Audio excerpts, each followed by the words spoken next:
In the fall of 1988, a mother and her 10-year-old son vanished on their way home from church. Their car was found neatly parked by the roadside, keys still in the ignition, 2 half-eaten sandwiches in the front seat. 37 years later, a construction crew digging through a quiet stretch of highway outside Beaumont, Texas, uncovers a sealed underground bunker with 2 chairs, 2 plates, and a note that simply says, "Not yet safe." Like, subscribe, and turn on notifications, because tonight, we're going beneath the pines. October 1988, East Texas. The woods were already turning gold that year, the kind of quiet, endless autumn where time felt stretched thin. Linda Marsh gripped the steering wheel of her brown Pontiac as the last light bled through the treetops. Her son Evan sat in the passenger seat, pressing his nose to the cold window glass, watching the pine needles whip by.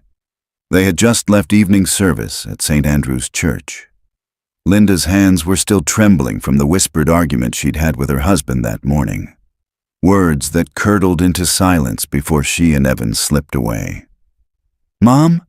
Evan said softly. "Are we lost?" "No, sweetheart," she lied, voice tight. "We're just taking the long way." The road narrowed. Pines crowded in, blotting out the sky. Linda slowed, glancing into the rearview mirror. The same black pickup had been behind them since the church parking lot. Its headlights cut through the mist like twin needles of light. She turned left onto the unmarked forest road, one she remembered from her childhood, when her father used to hunt deer here. Gravel pinged against the chassis. The truck followed, steady and unhurried. "Mom, he's still—" "I know." When she reached the clearing, Linda killed the engine.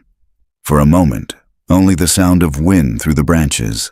Then, a distant hum of an engine idling. She took Evan's hand. "We're going to play a hiding game," she whispered. "Stay very quiet." They slipped into the trees. Behind them, the truck door creaked open. Boots crushed leaves. Linda moved quickly, heart pounding.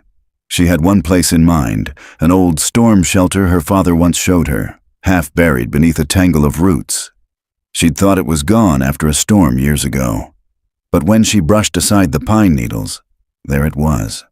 A metal hatch, rusted but intact. Evan's eyes were wide. "What is this place?" "Safety," she said, pulling the handle. The hatch groaned. The darkness below smelled of earth and iron. She guided him down the ladder, one rung at a time, and followed, sealing the door behind them. The last sliver of daylight vanished as the latch clicked shut. They were never seen again. Present day. August 2025. The first clue was the smell. Not rot exactly, more like damp metal and old wood, the scent of something sealed away for too long. It was just after 8 a.m. when the crew from Gulfway Construction hit the concrete slab. The site foreman, Rick Hanlon, had assumed it was an old septic tank. But when they uncovered a rusted hatch, the mood shifted. "Hey, boss," one of the workers called. "You'd better see this." Rick knelt beside the hole. The hatch was perfectly square, reinforced with steel beams. He ran a gloved hand over the surface and felt raised lettering beneath the rust. "Property of Civil Defense, 1959. "Storm shelter?" another man suggested. Rick frowned. Could be, but it wasn't on any map, and they'd checked the blueprints for this stretch of Highway 287. Nothing. By noon, a county sheriff's cruiser had arrived, followed by a white forensic van. Detective Hannah Pierce stepped out, squinting against the Texas sun. Her boots crunched over gravel as she approached the excavation site. "Morning, Sheriff," she greeted, shaking hands with Sheriff Dalton. "Morning. Crew found this old hatch about 6 feet down. Looks sealed from the outside. You might want to have your team take a look before we pop it." Hannah crouched near the edge. The metal was welded shut in several places. Crude, recent welds, not the original construction. Someone had wanted this place closed. Who welded it? She asked, judging by the oxidation. Maybe within the last decade. She straightened, a prickle running down her neck. So someone knew it was here. Maybe, Dalton said. But get this, GPS says we're less than half a mile from where Linda Marsh's car was found in '88. That name made Hannah pause. The Marsh case was Beaumont's oldest unsolved disappearance. A mother and son vanished after church, their car discovered neatly parked at the edge of the forest. Hannah had been 3 years old then, but she'd grown up hearing her mother whisper about the lady and her boy who got swallowed by the pines. By late afternoon, the forensic team had cleared the area and cut through the welds. When the hatch finally groaned open, a rush of cold, stale air spilled out. They lowered a camera into the darkness. At first, the feed showed only concrete and shadows. Then, a glimpse of furniture, a table, 2 metal chairs, a shelf lined with canned goods, everything coated in fine gray dust. But what caught Hannah's attention wasn't the furniture. It was the message scrawled in faded black paint across the far wall. Not yet safe. The air inside was heavy, almost suffocating. When she descended the ladder, her flashlight beam caught the outline of 2 plates still set on the table, one smaller than the other. "Don't touch anything," she murmured to the tech behind her. To the right of the table sat 2 chairs, side by side. On one rested a small toy, a red matchbox car, perfectly preserved beneath a thin film of dust. "Get me an evidence bag," she said quietly. When she picked up the toy, a folded paper fell from beneath it. She unfolded it with gloved hands. The ink was faded but legible. "If anyone finds this place, we were here. It wasn't an accident." Hannah felt her pulse quicken. "We need to secure this entire area," she said, "and get the State Historical Registry on standby. If this connects to Marsh, it's about to get big." Dalton whistled lowly. "You think this is their bunker?" Hannah didn't answer. Her flashlight swept over the concrete again. That phrase, "not yet safe," looked freshly painted compared to the rest of the bunker. The paint hadn't aged the same way. "Sheriff," she said slowly, "what if this place wasn't open from the inside?" Dalton frowned. "You think someone sealed it after they were gone?" She nodded. "Or while they were still in it." Outside, the pines swayed in the hot breeze, their whispering branches sounding almost like voices. And beneath them, the past had just begun to breathe again. By the time dusk fell, the bunker site looked like a film set. Generator lights casting long white beams across the excavation, deputies moving like silhouettes in the dust. Detective Hannah Pierce stood at the perimeter, arms folded, watching the evidence techs photograph the hatch from every angle. Her notepad was already half filled with questions that refused to settle. The toy car, the painted words, the freshness of the welds. She scribbled, "Not yet safe." Who's it addressed to? A light drizzle began, beating on her jacket. The smell of wet pine rose from the forest, earthy and electric. Sheriff Dalton approached with 2 paper cups of coffee. "State Lab sending a crew tomorrow. Says this thing's likely Cold War vintage. Civil defense shelter. Maybe privately modified later. Private ownership would fit," Hannah said. Marsh family land used to stretch to this ridge. Her father built fallout shelters in the 50s. He died before the disappearance. Dalton took a sip. "So maybe she remembered one of his projects and used it." "Maybe." Hannah's eyes stayed fixed on the hole. But who welded it shut decades later? They fell into silence, listening to the soft hum of the generator. Just before midnight, Hannah returned to her hotel in town. Her mind wouldn't stop replaying the image of those 2 chairs. She opened her laptop, pulled up the digitized Beaumont Chronicle archives, and typed, "Linda Marsh Disappearance, 1988. The first headline, "Local. Mother and son feared lost in woods below it." A photo, Linda, mid-30s, kind eyes, hair swept back, holding Evan's shoulders. He grinned, a missing front tooth showing. She stared at the photo. There was something quietly defiant in Linda's posture, as if she'd already decided to protect her son from something invisible. Click after click brought the old investigation back to life. Failed searches, speculation of domestic trouble, sightings that led nowhere. But one article caught her attention, a follow-up from 1995. Anonymous tip claims marsh woman found safety shelter in National Forest. Sheriff's office dismisses rumor. The article mentioned the tip had come from a former construction worker familiar with 1950s fallout sites. No name given. Hannah leaned back, rubbing her temples. Outside, thunder rolled across the horizon. She clicked the next file. Evidence. Polaroids from crime scene. The photos of the Pontiac were grainy but clear. The car parked neatly by the roadside, driver's door closed, 2 sandwiches in wax paper on the console, a date scribbled in blue pen at the bottom, October 16th, 1988. 37 years ago tomorrow. Morning came gray and humid. Hannah returned to the site with 2 forensic specialists. One, a quiet man named Dr. Kane, was an expert in preservation environments. Inside the bunker, the air felt even heavier. They'd installed temporary lighting, which made the space look smaller. Dust motes drifted like ash. Kane knelt by the table. Remarkable microclimate, he murmured. Low humidity. Explains why everything's intact. He set out instruments, testing air composition. Carbon dioxide levels slightly elevated. Something biological may have decomposed here long ago, but not human remains. No strong volatile compounds, so they left, Hannah said. Or were moved. Hannah's gaze fell again on the words, not yet safe. She approached the wall. The paint's edges were crisp, its black still glossy. Newer than the dust suggests, Kane noted. 10 years, maybe less. So someone came back recently. Kane nodded and left the message. The discovery unsettled her more than bones would have. Outside, reporters had begun to gather. Sheriff Dalton held them at bay with a brief statement. Historical site, possible connection to an old missing persons case. As Hannah climbed out of the pit, a woman broke through the crowd barrier.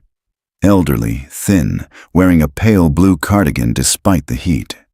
Detective Pierce, she called, voice trembling.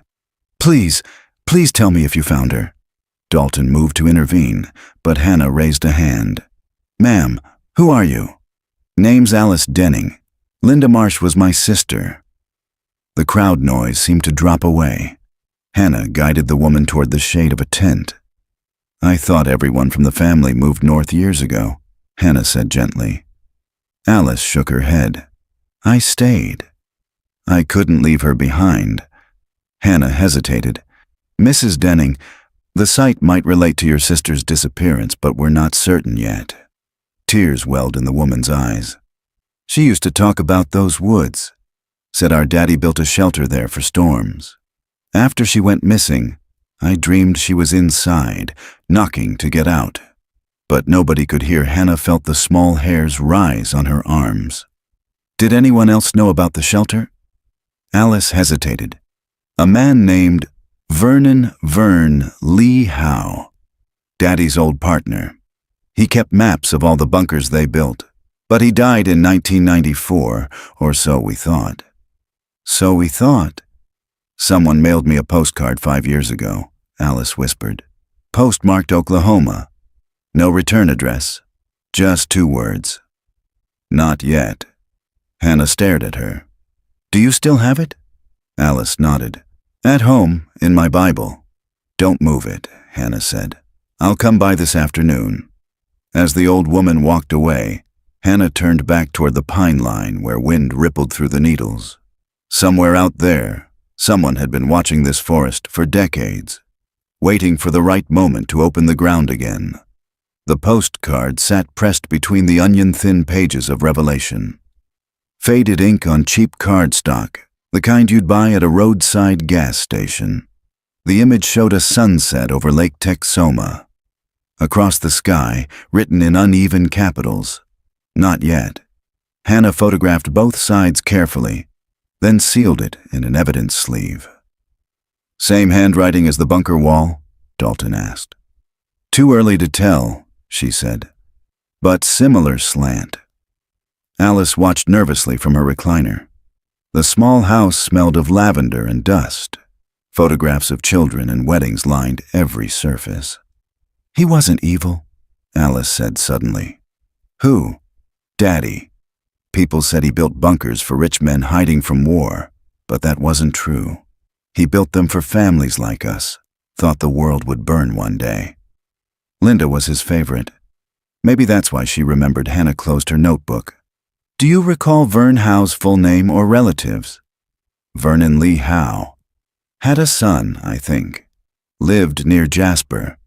They called the boy Rusty outside. The afternoon sky darkened with a hint of rain."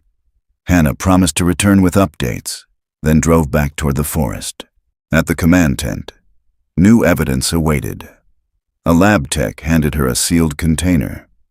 Inside lay a piece of torn denim, child-sized, found beneath a loose floor panel in the bunker. Stains marred the fabric near the seam. Kane approached. "We'll run DNA, but preliminary luminol suggests blood. Old, degraded, but present." Hannah swallowed hard. "That changes everything." Dalton muttered, "So maybe they didn't both walk out."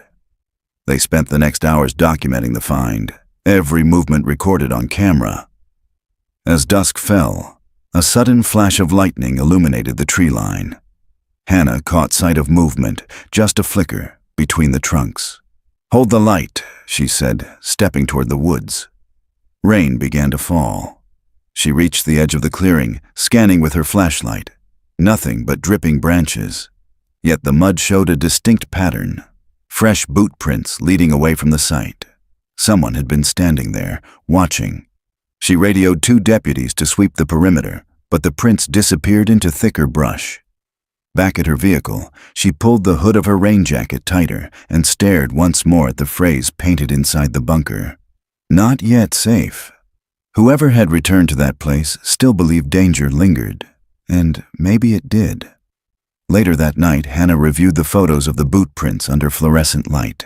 Wide tread, industrial pattern, size 11 or 12. New, not 1980s vintage. She leaned back in her chair, fatigue washing over her. Every cold case she'd reopened in her career had followed the same rhythm. At first, the dead were quiet, cooperative. Then, once disturbed, they began to whisper. A text buzzed on her phone. "Sheriff, 911 dispatch got anonymous call." Male voice said, "Stop digging or the girl dies again." Her stomach turned. Dalton's follow-up text came seconds later. Caller hung up before trace. Sounded old. Rough southern drawl. "The girl dies again." Hannah closed her eyes. The only girl in this case had been 10 years old in 1988. The wind outside the motel moaned through the pines like a low human voice. Somewhere in that sound, she thought she could almost hear the scrape of metal, the echo of a hatch closing. Tomorrow would mark 37 years to the day since Linda Marsh and her son vanished. And tonight, someone still wanted them hidden. October 16th, 2025. Anniversary Day. Dawn came muted, a gray sheet of light seeping through the pines. Rain had stopped, but the air still hung heavy, smelling of sap and iron. Detective Hannah Pierce parked her sedan at the site, headlights cutting through the mist. Deputies were already there, setting perimeter lights, their voices low. An anniversary always drew attention. Reporters, locals with flowers, conspiracy theorists with cameras. Hannah walked straight to the bunker. Overnight, the techs had placed portable dehumidifiers and evidence markers. The interior looked less like a tomb now, more like a stage frozen mid-scene. She stood before the table again. 2 plates, 2 cups. A silence so dense she could almost hear the ghosts breathing. Dr. Kane arrived, holding a tablet. DNA from the denim scrap came back. Hannah's pulse quickened. Tell me. Partial match to an existing profile. Evan Marsh. She exhaled slowly. So he bled in there. Trace suggests small wound. Could be an accident. No sign of adult blood. Meaning Linda could still have walked out. Maybe. Kane's eyes flicked toward the wall. But the blood isn't the most interesting part. The chemical makeup of the dust shows layers. Top layer no older than 10 years. Someone disturbed this place recently, resealed it, and wrote that message. Hannah nodded grimly. And that someone made the call last night. By noon, television vans lined the road. Reporters filmed against the police tape while drone cameras hovered. Hannah hated the circus. Truth drowned easily in noise. She met Sheriff Dalton near the command tent. He handed her a thermos. Coffee, no sugar. Heard you didn't sleep. Didn't try, she said. He hesitated. You think the caller could be this Vern Howe character? If he's still alive, maybe. But we need confirmation he even existed beyond those old records. Dalton flipped through a folder. We ran motor vehicle archives. Vernon Lee Howe, born 1927, presumed dead 1994. Body never recovered after cabin fire near Jasper. Presumed, Hannah repeated, meaning no remains. Dalton nodded. You think he faked it? I think someone mailed Alice Denning a postcard 5 years ago in his handwriting. A pause. Wind moved through the trees like slow breath. Dalton said quietly, You ever get the feeling the past isn't buried? It's waiting? She gave a small, humorless smile. Every day. Late afternoon, Hannah returned alone to the bunker. The crews had gone for the day, leaving generators humming softly. She descended the ladder, flashlight beams slicing the gloom. Near the back wall, she noticed something the earlier sweep had missed. A hairline crack in the concrete, just wide enough for fingers. She pried gently with a flat tool until a small panel shifted. Behind it lay a rusted tin box. Inside, a bundle of photographs wrapped in wax paper. She lifted one into the light. Linda Marsh, sitting on the bunker floor, smiling faintly at the camera. Her son beside her, clutching the same red toy car now bagged in evidence. The photos were dated November 1988, weeks after they supposedly vanished. Her breath caught. They live down here. She flipped through the stack. The final image showed only Linda, eyes hollow, holding a sheet of paper up to the lens. Scrawled words read, If he finds us, bury this place. A cold dread crept through her chest. Who was he?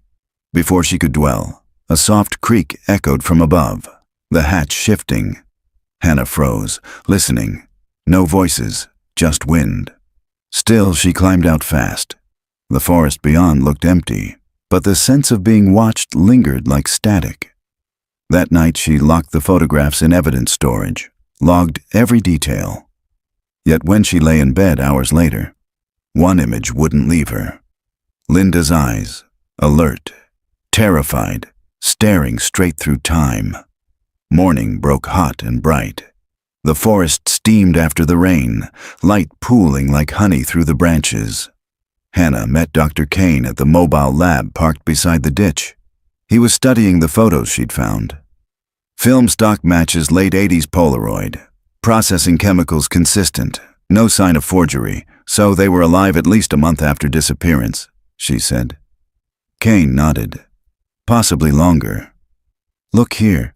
Each image has subtle lighting differences. They had electricity. Portable generator, maybe. Hannah tapped the photo showing Linda's message. If he finds us, bury this place. She wanted whoever discovered this to seal it. Kane frowned, which someone eventually did. They shared a silence heavy with implication. Later, Hannah drove to the county archives in Jasper. The clerk, a young woman with coffee-stained sleeves, helped pull microfilm files on Vernon Howe. Article: Local contractor dies in cabin fire. Small photo, grizzled man with welding goggles around his neck. Fire ruled accidental. No body recovered. Another clipping, 5 months earlier. Howe questioned in Disappearance of Beaumont family. No charges filed. She exhaled. There it is. The clerk looked up. You think he's alive? I think he built a prison and called it shelter. Before leaving, Hannah scanned one last file. Property records, 1958 to 1989. Her eyes widened. Several bunker sites registered under an alias, H.L. Mason. The same alias appeared on a deed transfer dated 1993, after Howe's supposed death. Whoever H.L. Mason was, he'd kept buying land around Beaumont, forming a ring of hidden parcels that all touched the same stretch of forest. Driving back, she phoned Dalton. I think the man who sealed the bunker used the name H.L. Mason. We need to cross-check any surviving relatives. Dalton's voice crackled. Copy that, and you better get back here fast. We've got movement.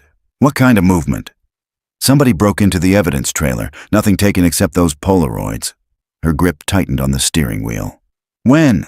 Half an hour ago. Guard swears he saw a man in a tan work jacket running toward the tree line. Hannah accelerated, gravel spraying. Send units to cut him off. By the time she reached the site, deputies were combing the forest.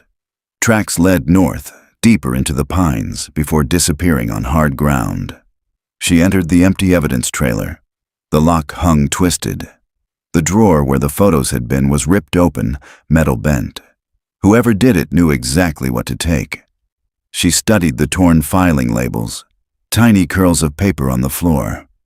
On one scrap, the corner of a photograph remained, showing a fragment of a face. Not Linda's. A man's jawline, streaked with soot, eyes out of frame. Was it Vernon Howe? She pocketed the fragment, then walked outside. The sun burned through the haze, casting long shadows between the trees. For a moment, she thought she saw a figure at the far ridge, motionless, watching. Then it was gone. That evening, back at her motel, Hannah pinned copies of every document to the corkboard she carried in her car trunk, a personal ritual for cold cases. At the center, she placed the word in bold marker, safe. Lines radiated outward. Linda Marsh, Evan Marsh, Shelter, Vernon Howe, H.L. Mason. She stared at the connections until her eyes blurred. Her phone buzzed. Unknown number. She hesitated, then answered. A man's rasping voice. You're digging where no light belongs. Who is this? Not yet safe, he said softly. Then the line went dead. Hannah sat motionless, listening to the dial tone. Outside, the cicadas screamed, the forest alive with unseen movement. The investigation was no longer about the dead. Someone out there was still guarding the secret. And now, he knew her name. The next morning, Hannah woke before sunrise. Sleep had been shallow. Each time she closed her eyes, she saw the bunker again. The table, the message, the empty chairs. She dressed quickly, clipped her badge to her belt, and stepped out into the damp, pre-dawn air. The motel's neon sign buzzed faintly in the distance, half the letters dead. She could smell rain still trapped in the soil, and for a moment, she just stood there, breathing it in. Something in those woods had outlasted storms, fire, and silence. It was waiting. She started the engine and drove toward the station. Sheriff Dalton was already in the briefing room, coffee in hand, a map of the forest pinned to the wall. Red circles marked the known bunker sites, 5 in total, forming a loose crescent north of Beaumont. Morning, he said, not looking up. You were right about the alias. H.L. Mason purchased all these parcels between 1990 and 1998. No tax filing since. Ownership still active through a trust. Registered to who? He pointed to a name typed in faded ink. E. Howe Trust. Evan? Hannah asked. That's the theory. She frowned. But Evan Marsh would be in his late 40s now. If he survived. Why hide under a false name? Dalton shrugged. Or someone used his identity. Hannah traced the circles with her fingertip. What's this one? Unsurveyed land behind the old sawmill. County records say it's inaccessible. Road washed out years ago. Then that's where we start. The drive took an hour, the road narrowing until it became gravel, then dirt, then just two muddy ruts through thick pine. Branches brushed the windshield like fingers. When they reached the sawmill, only the skeleton of the building remained. Corrugated metal sheets sagging inward, moss covering everything. Dalton parked beside a fallen sign that read, Harris Timber Company, established 1948. Creepy as hell, he muttered. Hannah stepped out, flashlight in hand. The forest hummed with insects. Somewhere deeper in the trees, water trickled. A creek, maybe. They pushed through undergrowth until the old mill disappeared behind them. After 10 minutes of hiking, Hannah's boot struck something solid beneath the leaves. She knelt and brushed away the debris. Metal, flat.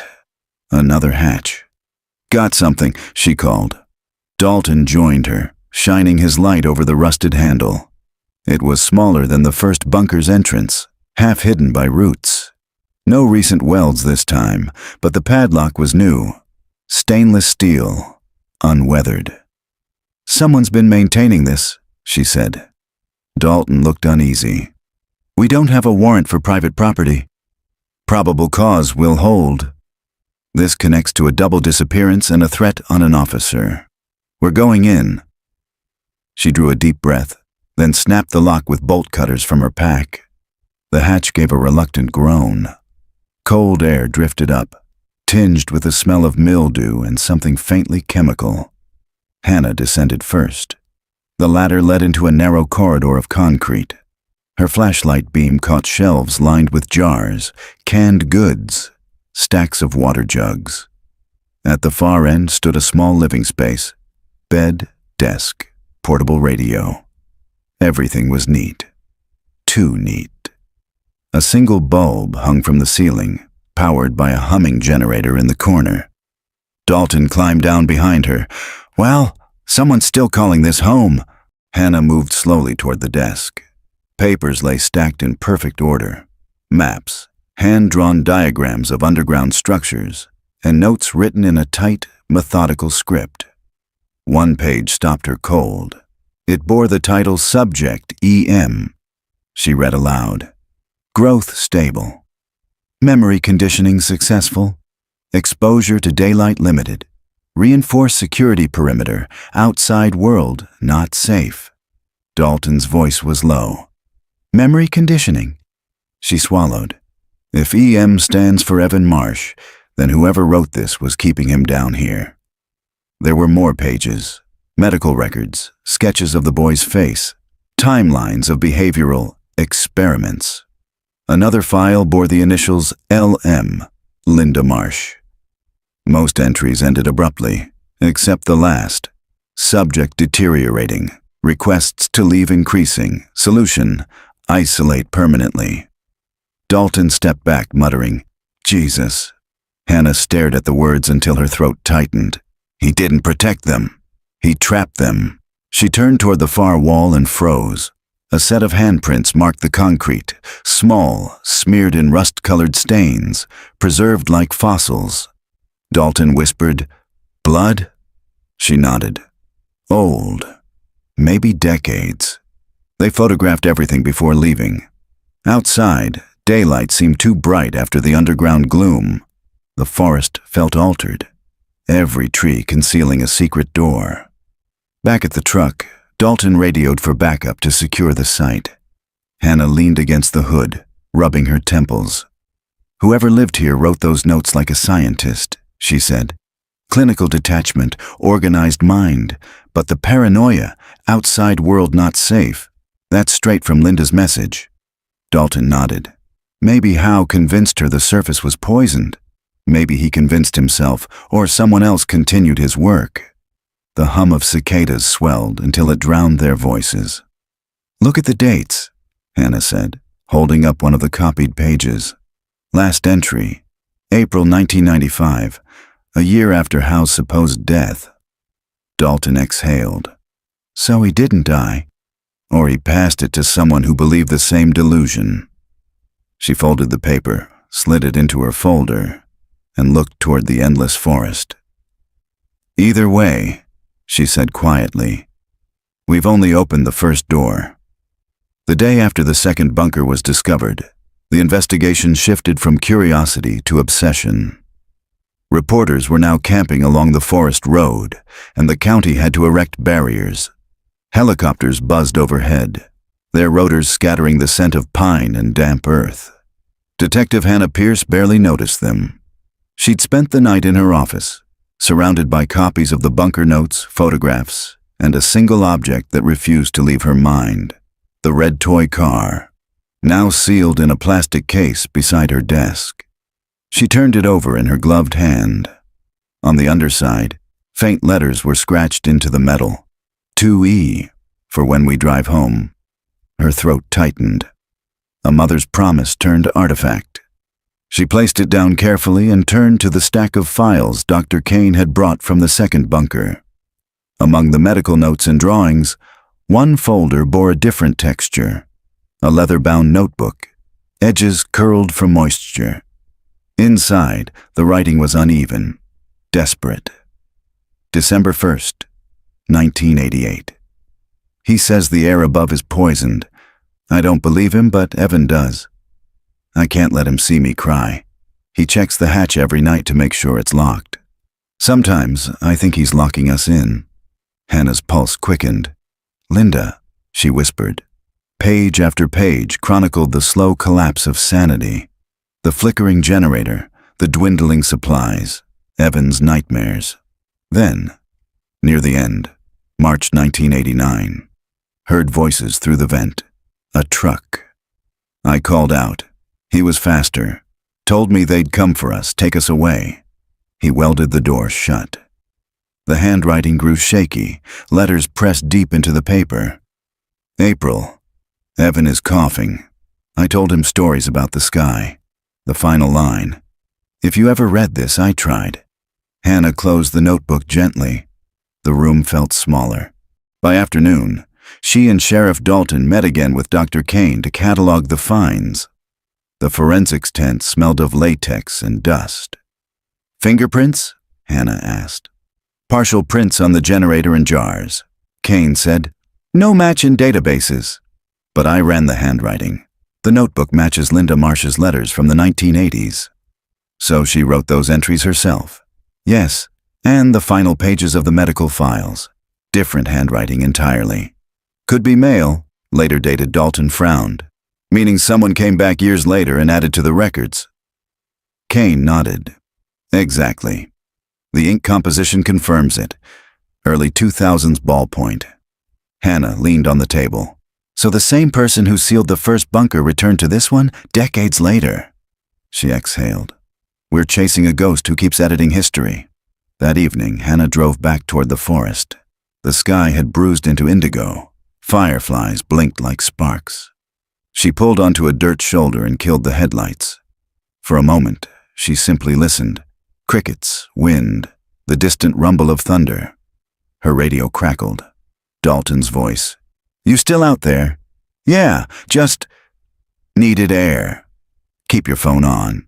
We're pulling county records for that trust." Something weird turned up. Funds withdrawn last month. Her heart jolted. "By who?" "Signature reads E. Howe. Bank's verifying now." She looked out across the dark pines.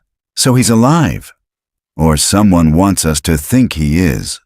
Lightning flared silently in the distance. Hannah felt the old chill return, the sense that the forest itself was listening. She drove deeper down the dirt road, toward the sawmill again. The air was thick with humidity. When she reached the clearing, her headlights caught something glinting near the bunker hatch. She stopped, stepped out, flashlight in hand. The glint resolved into a metal thermos lying on its side, still beating with condensation. Fresh. Her pulse quickened. She crouched, touching the damp grass. Still pressed flat where someone had been sitting. A twig cracked behind her. "Sheriff?" she called softly. No answer. She turned, scanning the trees. The beam of her flashlight caught a face, pale, motionless, half hidden behind a trunk. "Stop right there," she shouted. The figure flinched, then stepped forward slowly, hands raised. A man, maybe late 40s, thin, clothes torn and dirty, hair streaked with gray. His eyes caught the light, frightened, wild, and strangely childlike. "Who are you?" Hannah demanded. He swallowed, voice hoarse. "I'm not supposed to talk." "Did you leave this?" She lifted the thermos. He shook his head violently. "He watches." "Always watches." "Who does?" The man's breathing quickened. "You shouldn't have opened the door." "Not yet safe." The phrase froze her where she stood.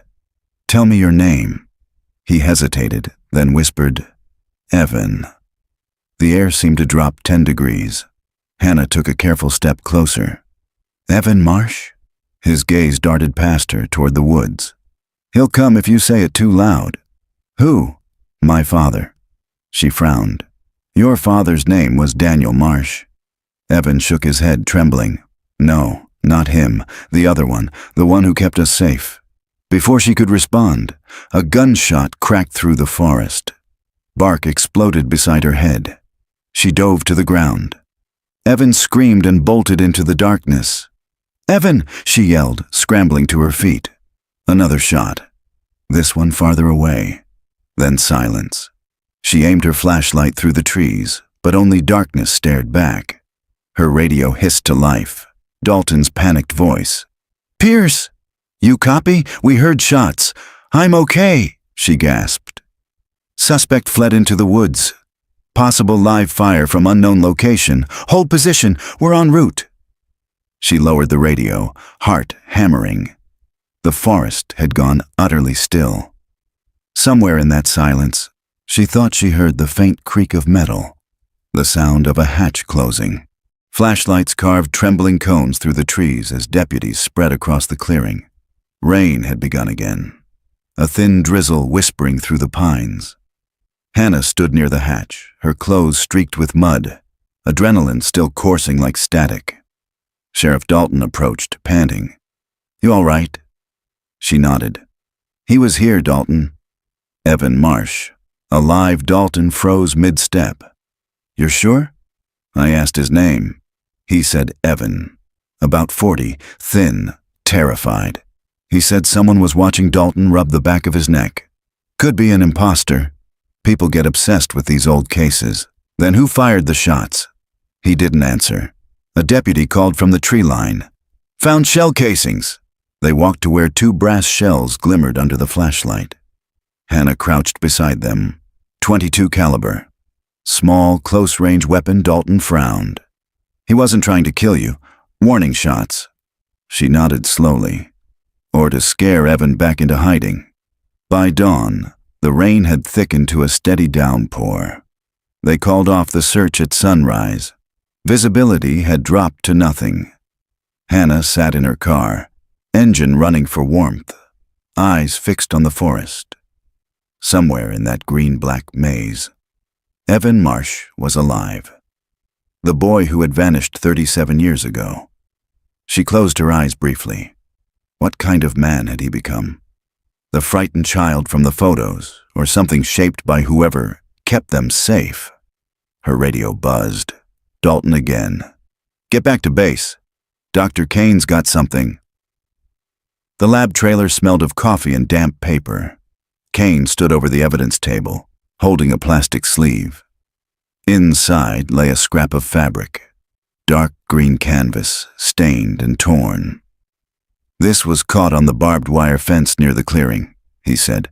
"I ran a rapid test. The DNA matches the blood sample from the first bunker. It's Evans. Hannah's pulse quickened. So he was definitely here last night." Kane nodded. "And he's injured. Fresh blood. Maybe from grazing a tree when he ran." She studied the torn edge. "Any idea what kind of clothing?" "Military surplus jacket. Early 2000s issue. Common in surplus stores." But here's the interesting part. Embedded in the fibers were trace amounts of petroleum jelly mixed with red iron oxide. Meaning, homemade rust inhibitor, used for preserving metal underground. Hannah looked at him sharply. Someone's still maintaining those bunkers. That afternoon, she returned to the sawmill clearing, this time alone. The rain had stopped, leaving the forest steaming. Her boots squelched in the mud as she retraced Evan's path. At the edge of a ravine, she found boot prints, one deep, one lighter, heading downslope. The heavier prints turned abruptly toward a cluster of boulders. She followed. Behind the rocks, the ground dropped away into a natural depression thick with ferns. There, half hidden beneath branches, was a rusted ventilation pipe. She knelt and brushed it clear. Warm air flowed from within, faint but real. She whispered, "You're still down there." Pulling out her phone, she marked the GPS coordinates. Then she stood and scanned the trees. No sound but dripping leaves. Yet her instinct screamed she wasn't alone. "Evan?" she called softly. No reply. Then faintly, from somewhere deeper, a single broken word. "Help!"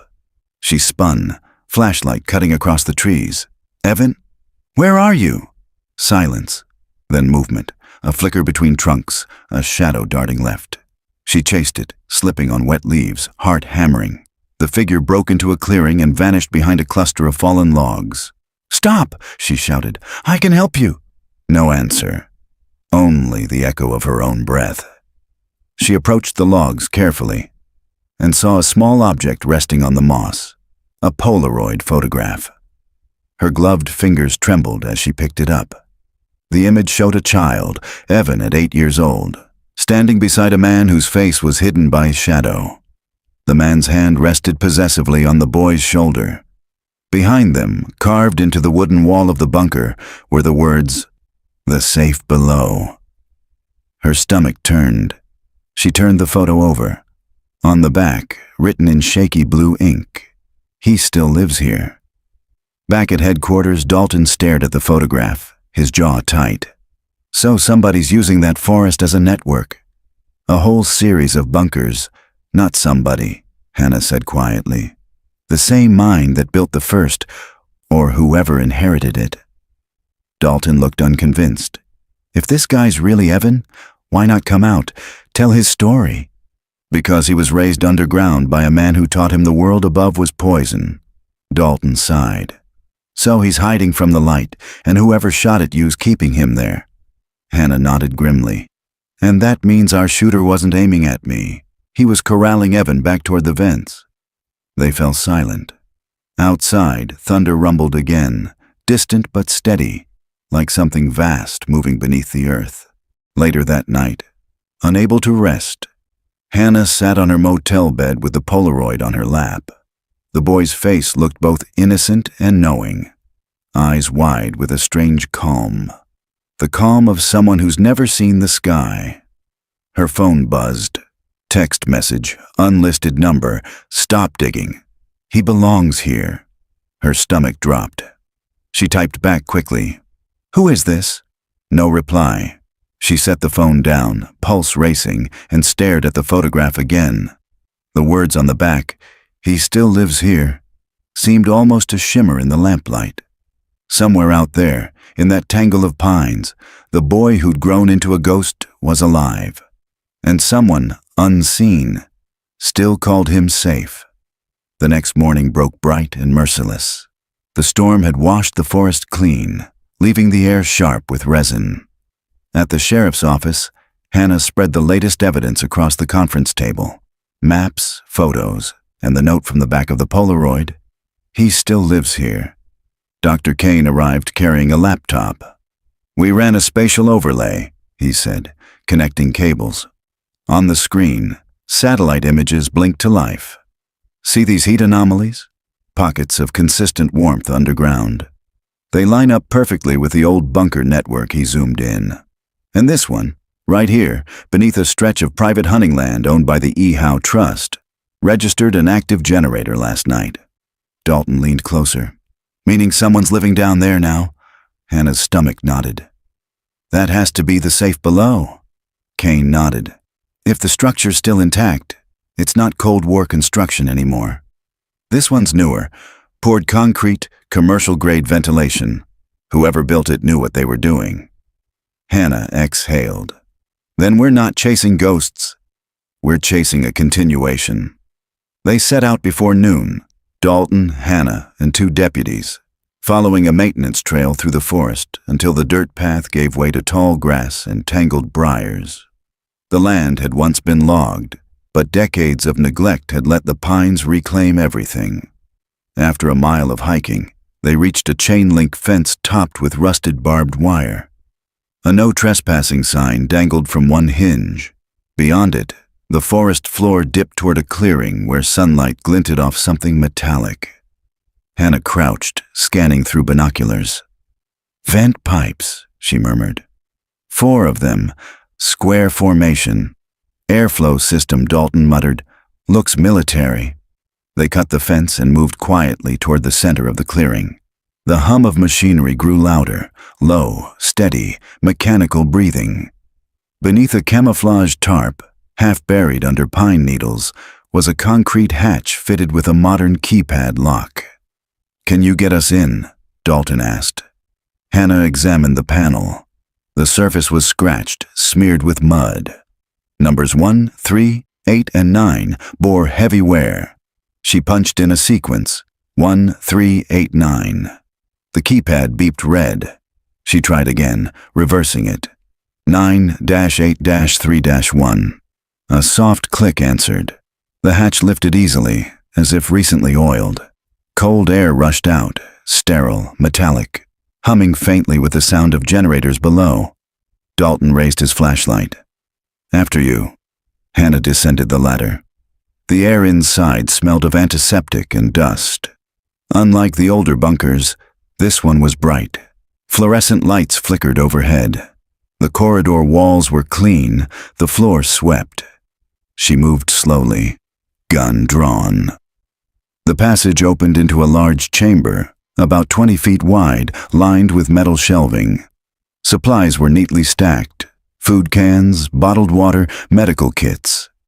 A portable cot stood against one wall, blanket folded military tight. On the opposite side sat a long desk with a row of monitors. All dark except one, which showed static.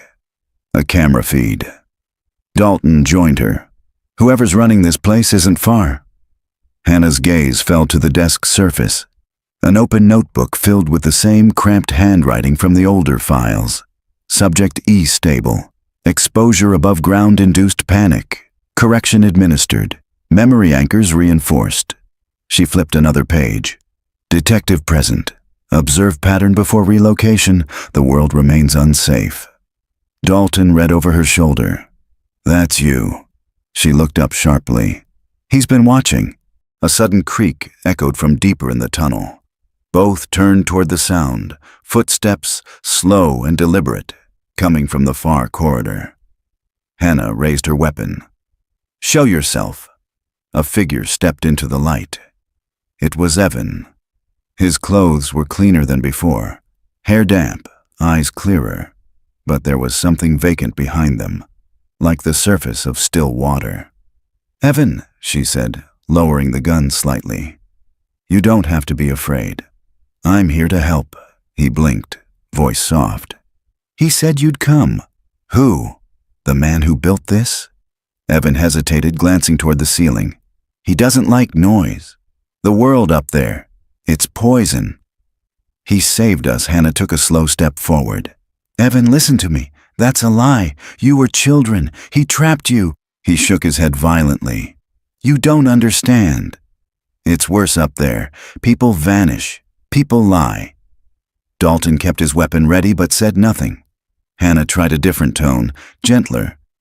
"Do you remember your mother?" For the first time, his face softened. She wanted to leave. He told her the sickness would take her. She didn't believe him. His voice cracked. Then one day, she was gone.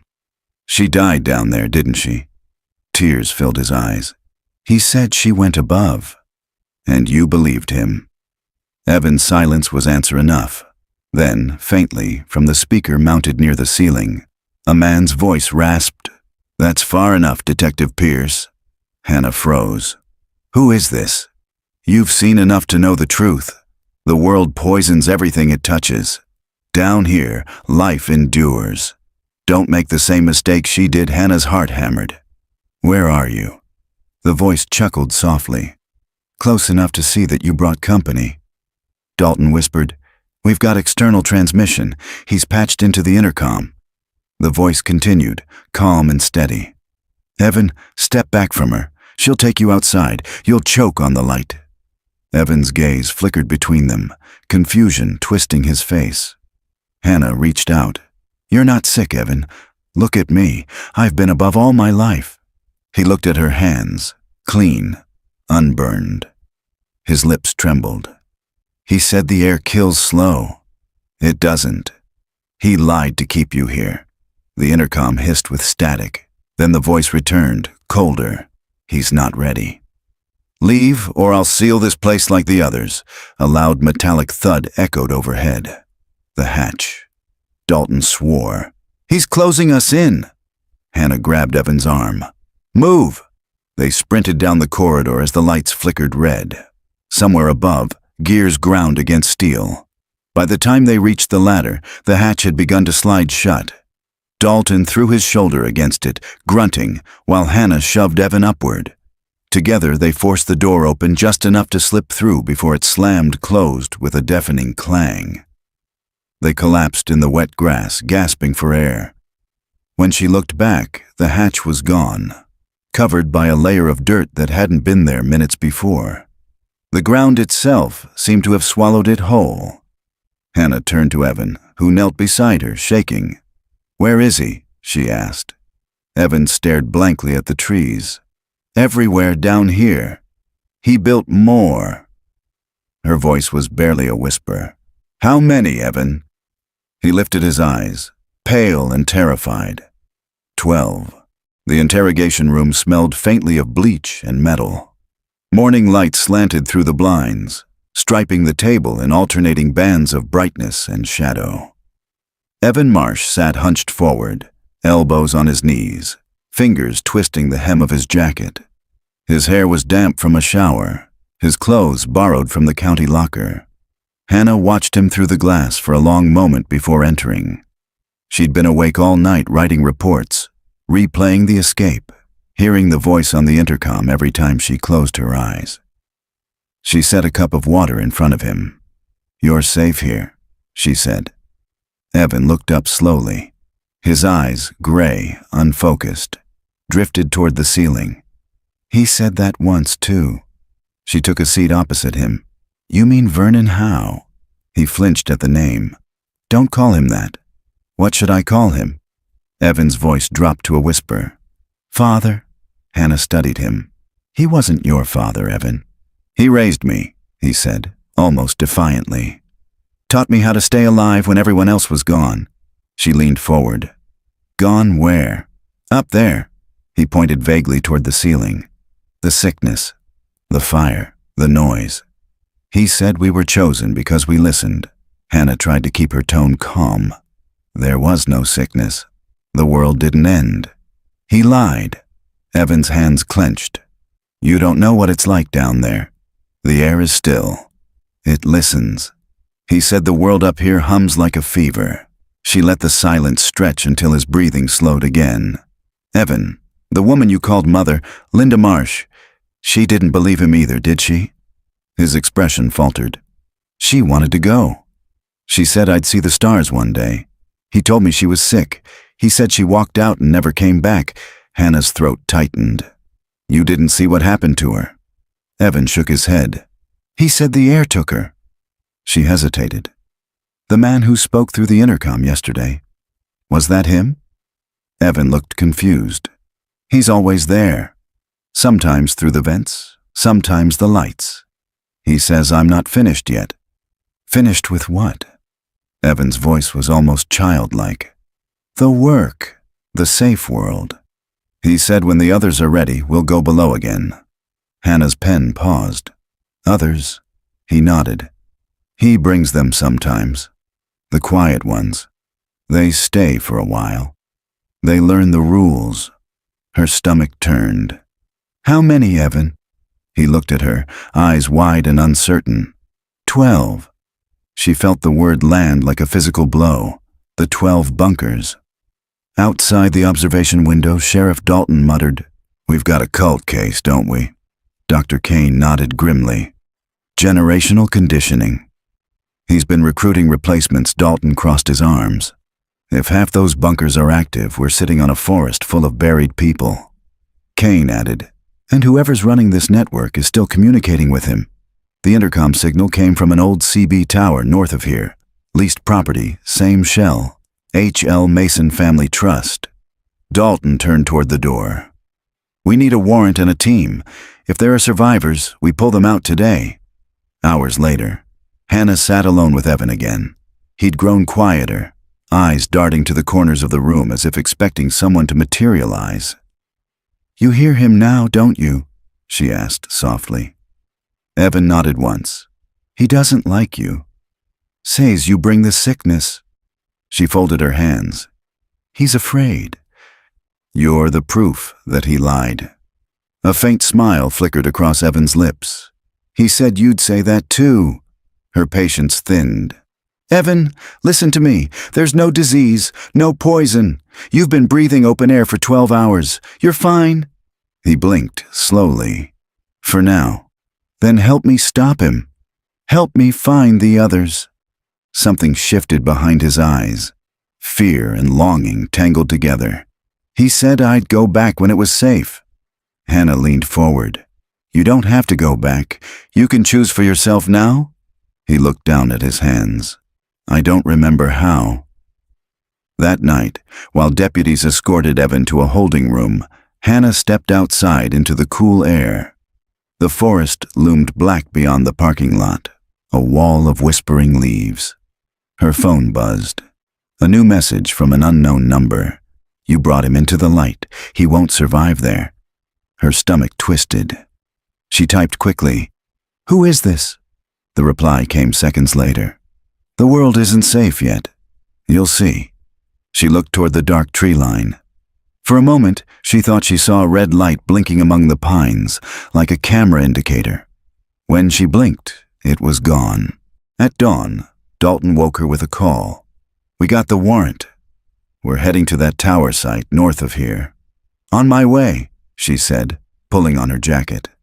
By the time she reached the clearing, the sky was pale gold.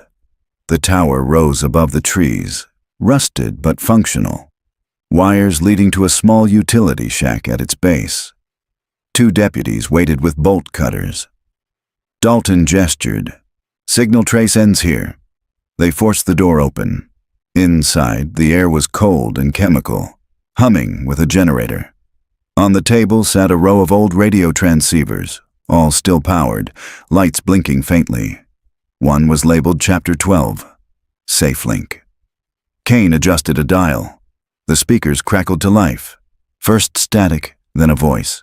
Calm, familiar, chilling. "You can't save him, Detective.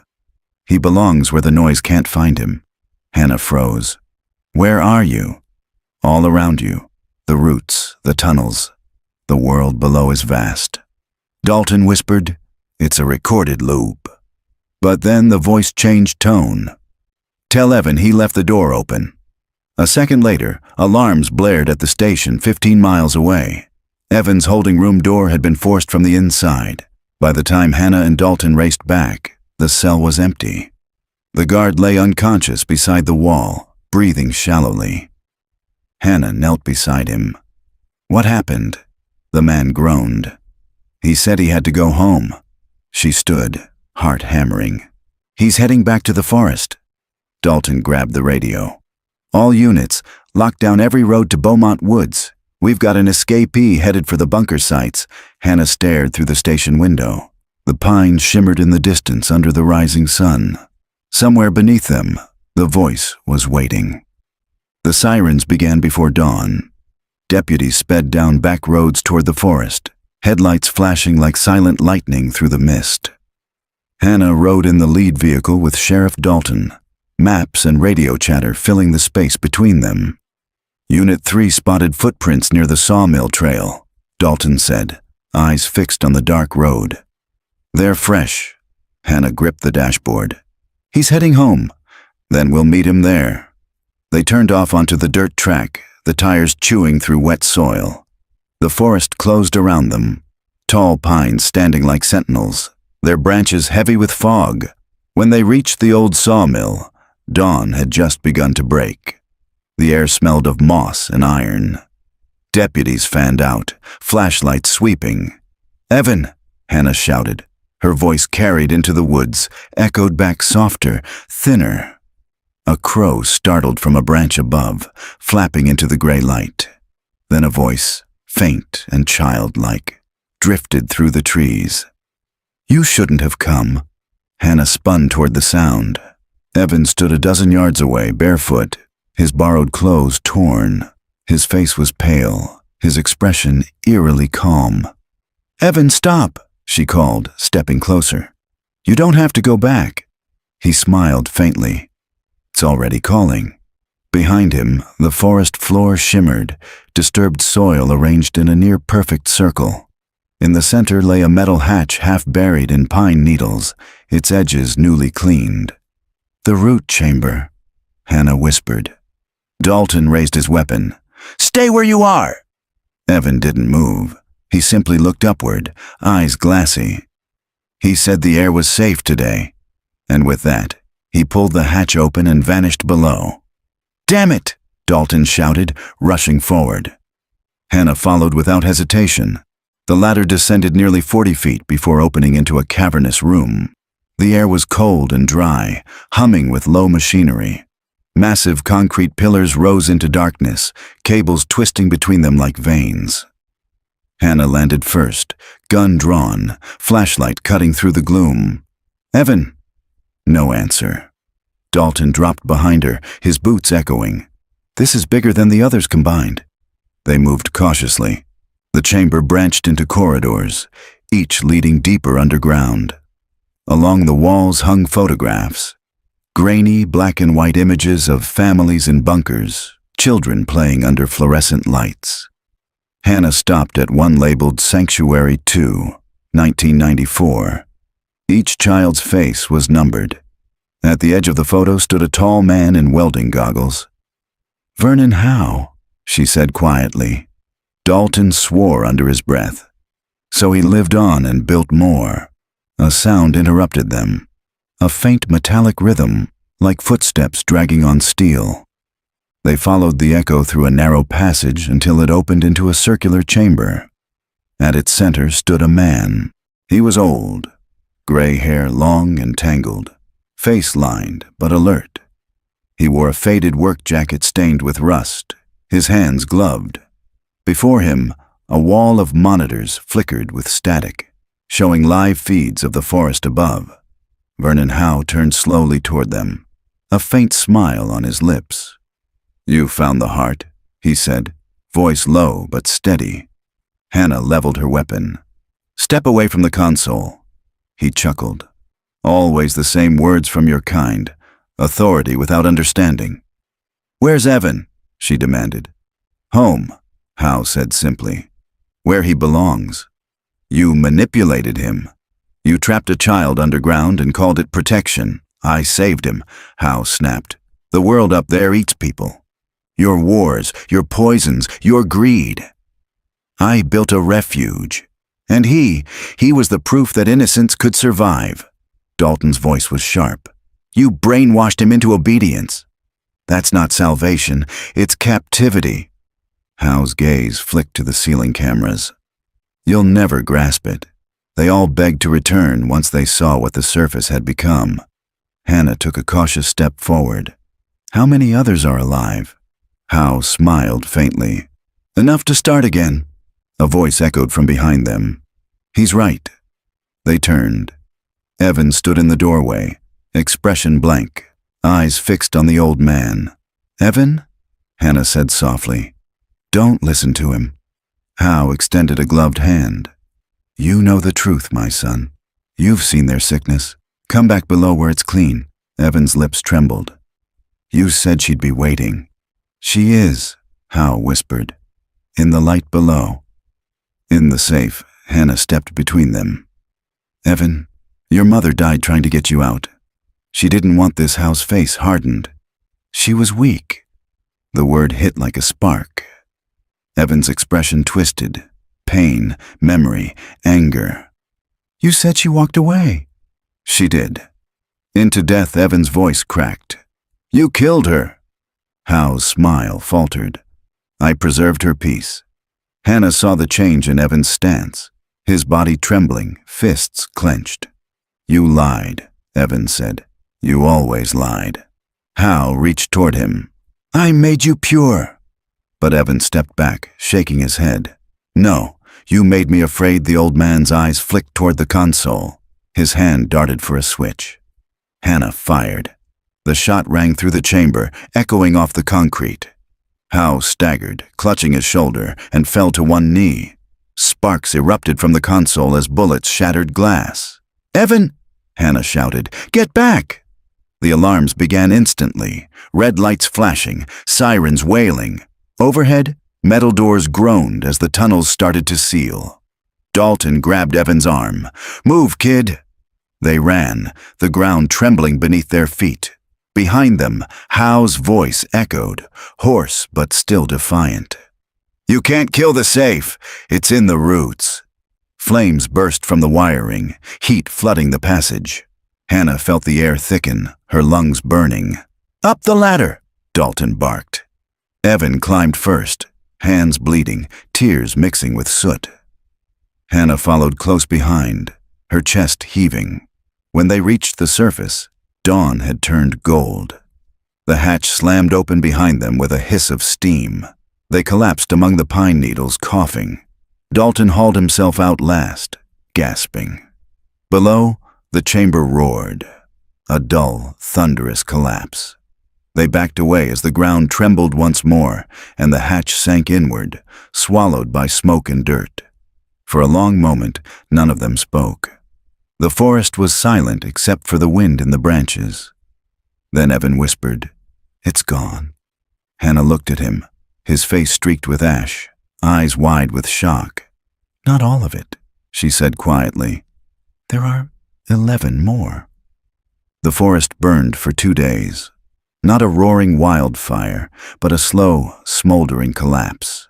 Columns of smoke twisting through the pines as the underground chambers imploded one by one. The ground sank in uneven pockets where concrete gave way, swallowing trees and soil in muffled thunder. By the third morning, the fires were dying. Deputies moved through the haze with respirators, tagging unstable ground and sealing perimeters. Hannah stood at the edge of the largest crater, ash clinging to her jacket, her face pale beneath the grime. Below, where the root chamber had been, there was only darkness and rubble. Dalton joined her, his voice muffled through his mask. State's taking over the cleanup. They've got engineers on site. She nodded absently. Any sign of him? He knew who she meant. None. If Howe was still alive down there, he's gone now. She watched a curl of smoke drift upward, spiraling into the clear blue morning. Gone isn't the same as over. Dalton hesitated. You think the others are still active? Somewhere. Her voice was quiet but certain. He said it himself. The roots. It's all connected. The other bunkers could be tied to the same network. Dalton sighed. We'll search every square foot if we have to. But for now, you need rest. I'll rest when I stop hearing his voice, she said. He gave a small nod, the kind that meant he understood but didn't agree, then walked back toward the vehicles. Later, at the temporary shelter, Dr. Kane examined Evan under soft, fluorescent light. The young man sat quietly, arms wrapped around himself, eyes unfocused. Physically, he's fine, Kane told Hannah. Dehydrated, mild shock, but nothing critical. Mentally, he hesitated. It'll take time. Decades underground. His reality's built on lies. Hannah knelt beside Evan. You're safe now, she said softly. He blinked slowly. Safe, he echoed, as if testing the word for meaning. You don't have to go back. His lips trembled. He said the light would burn us. She lifted his hand and held it beneath the lamp. See? No burns. For a moment, he stared, transfixed. Then tears welled in his eyes. I don't remember the sun. Hannah's own throat tightened. You'll see it again soon. Evan nodded faintly. He built them for people like me. The ones he said were chosen. What happens when they wake up? We'll make sure they're found, she said. Every one of them. He looked up. You'll go back down there? If that's what it takes. That night the forest was eerily quiet. The fires had gone out, leaving only the hiss of cooling stone. Hannah sat on the hood of her car. The stars reflected faintly in the windshield. Dalton joined her, 2 cups of coffee in hand. Can't sleep either? Not since the bunker. He handed her a cup. For what it's worth, the governor's calling it one of the biggest illegal confinement cases in state history. You did good. She gave a small, tired smile. We stopped one man, but the system he built, his myths, people like him don't die easy. Dalton nodded slowly. You think he planned for this? Maybe. He wanted the world below to outlive him. They fell into silence.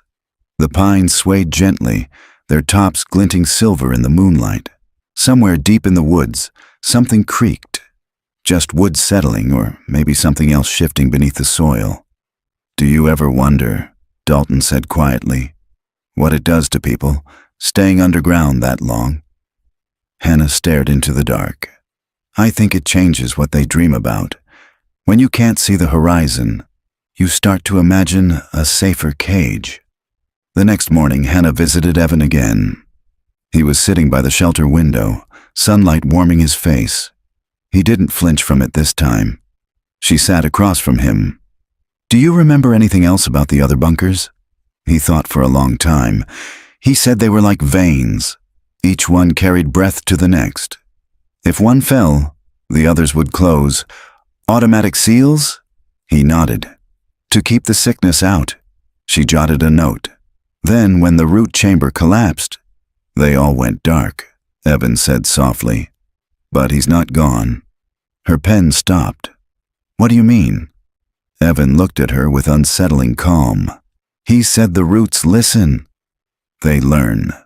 She felt a chill crawl through her chest. Evan, what roots? He smiled faintly, as though remembering a lullaby.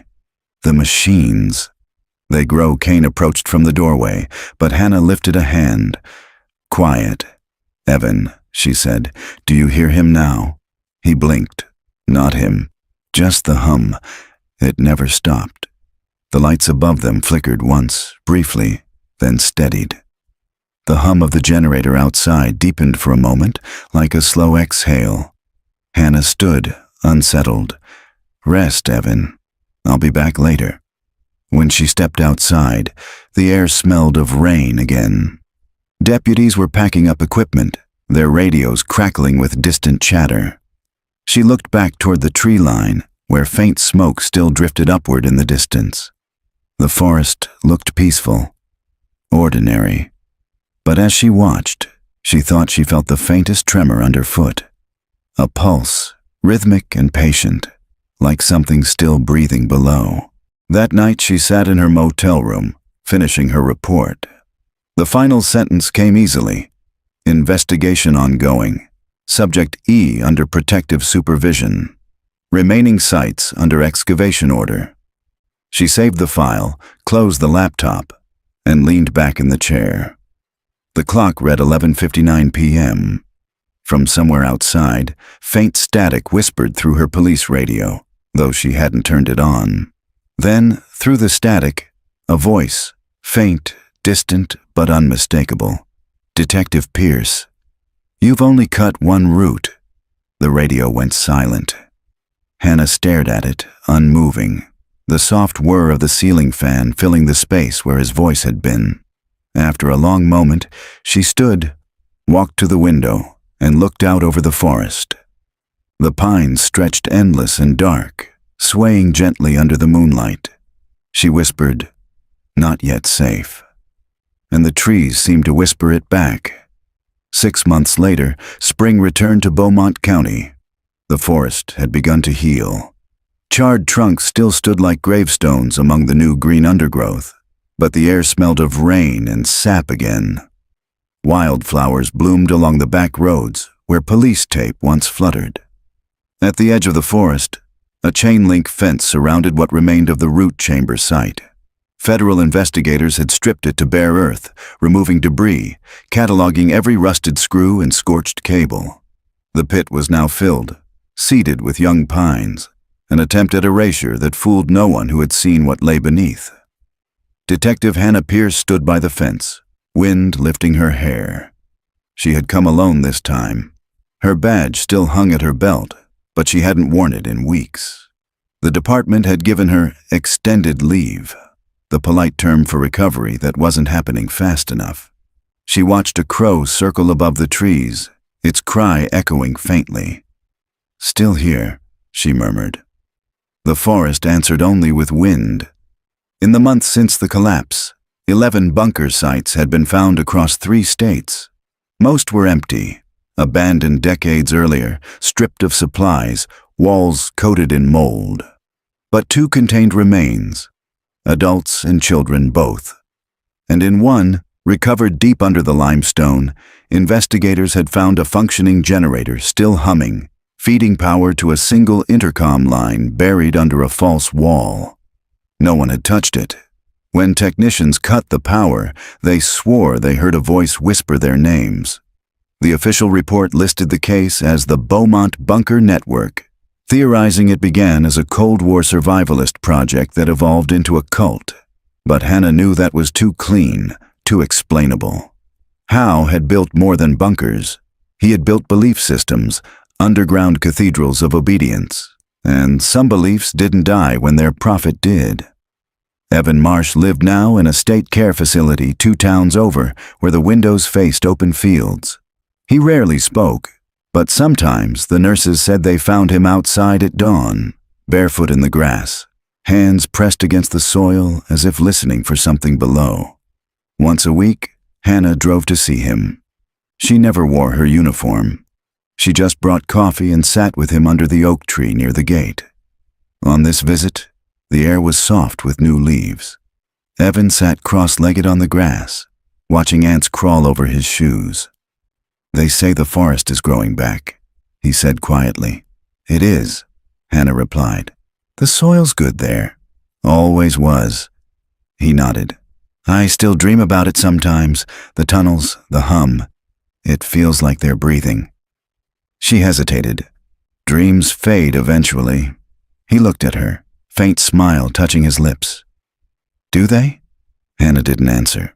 After a moment, he added, "I remember something new every week. Little things. My mother humming.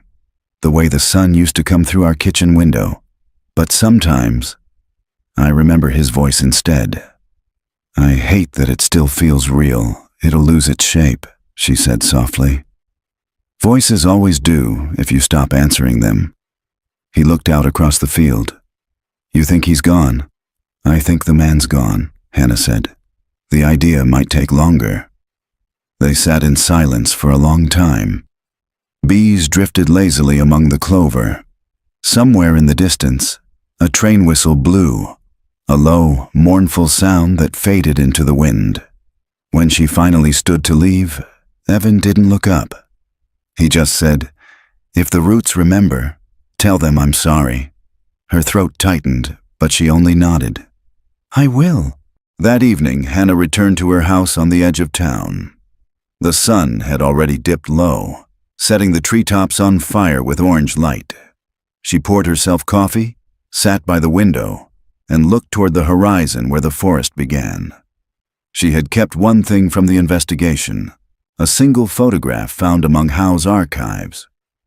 It showed the first bunker in construction, 1969. Men in overalls standing beside poured concrete walls. On the back, in faded pencil, someone had written, "The soil listens better than men." She traced the words with her thumb, then tucked the photo back into the envelope. Her radio, an old handheld model she'd used for years, sat on the counter. She hadn't turned it on since the night she heard Hal's voice through static. Still, sometimes, late at night, she swore she could hear faint clicking from inside it. Not quite speech, just a pulse, steady as a heartbeat. She told herself it was nothing, but she never threw it away. At dusk, she drove one last time to the forest fence. The guards recognized her and let her through without question. She parked near the center of the cleared site, where the soil had been freshly seeded with grass. The wind was warm, carrying the smell of rain. She crouched, pressed her palm to the ground. It was cool, damp, alive. "You're free now," she whispered. She wasn't sure if to Evan, to the dead, or to herself. A single firefly rose from the grass, glowing once, twice, then vanishing into the dark.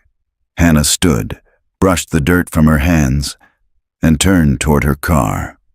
Behind her, as the night settled in, the new pines whispered softly in the wind, a sound almost like breathing.